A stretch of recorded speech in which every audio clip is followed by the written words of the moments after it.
Okay, let's talk about something that's, well, it's a huge vulnerability right at the core of America's national security. And it's hidden in plain sight, inside its most advanced tech.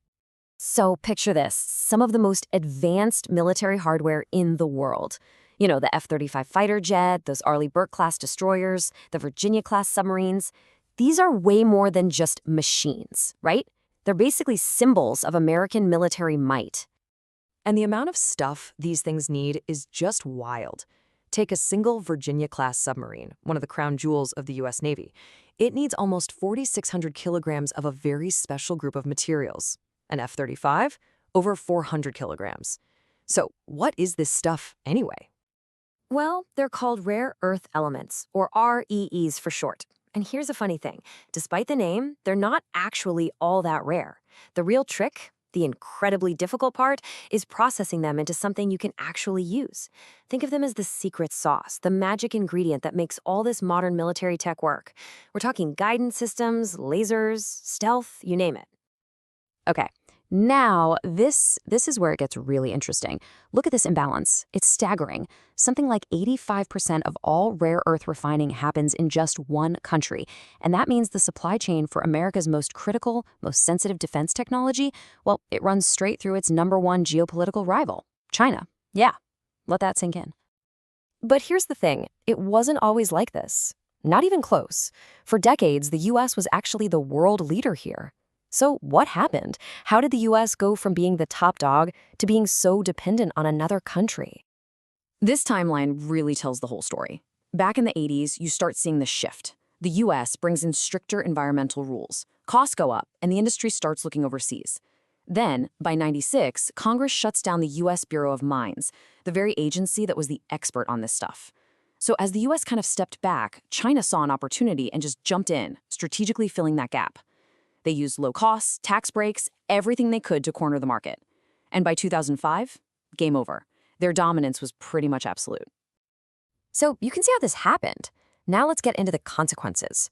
Because this isn't just about business anymore. We're going to see how that industrial dominance becomes a powerful political weapon for Beijing. It's all about leverage. And listen, this isn't just some what-if scenario. This has actually happened. Back in 2010, China showed the world it was more than willing to weaponize its supply chain. They got into a dispute with Japan over some islands, and boom, they cut off all rare earth exports. It sent total shockwaves through global markets and was a massive, massive wake-up call for Washington. Just how vulnerable is the U.S.? Well, a recent Rand Corporation study put a number on it. Get this, a supply disruption of just 90 days, that's it, 3 months, could shut down production at 78% of U.S. defense contractors. I mean, just try to imagine that. The entire American defense industry grinding to a halt. Okay, so faced with this, this really clear danger, the U.S. is finally kicking into high gear. It's launched this urgent, massive effort to do one thing, rebuild the entire domestic supply chain basically from scratch. And the strategy has a bunch of different parts. First, they're dusting off this old Cold War-era law, the Defense Production Act, to speed things up. They're also pumping a ton of money into new American mines, refineries, and even factories to make the high-tech magnets. Oh, and they're also building a strategic stockpile, a rainy day fund of these materials, just in case. And this is a really big deal because it marks a fundamental shift in policy. The U.S. government is now stepping directly into the market. For example, the Pentagon is backing a new magnet factory. They're not just giving it money, they're guaranteeing they'll buy what it produces and setting a minimum price. Basically, they're shielding it from being undercut by foreign competition. But okay, let's be real for a second. Even with all this money and all this new political energy, the road ahead is tough. It is filled with huge challenges. This is absolutely not a quick fix. Yeah, rebuilding is about way more than just writing a check. The Rand Corporation figures it's going to take at least a decade, maybe more, and cost somewhere in the neighborhood of $10 to $15 billion. Then you've got the environmental headache. Processing this stuff creates nasty toxic waste, sometimes even radioactive waste. And on top of all that, a lot of the best deposits in the US are on or near indigenous lands, which kicks off these incredibly complex legal and social battles that can drag on for years.